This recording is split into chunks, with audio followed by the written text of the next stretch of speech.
মন খারাপ কেন হয়েছে বুঝতেছি না।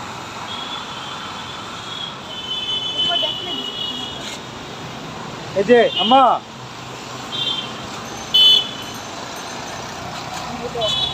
যাও যাও, ওঠো ওঠো।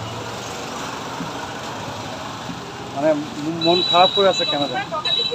না না না, যাও যাও যাও, তুমি নিয়ে বসো। মনে হয় যে ঘুমের কারণে এরকম অবস্থা হয়েছে।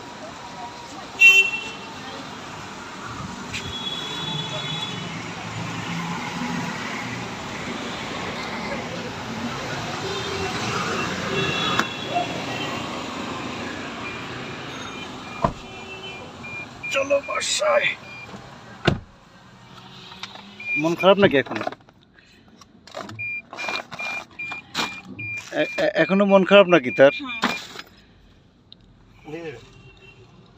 বাসায় চলে যাবে ও অফিসে চলে গেছে।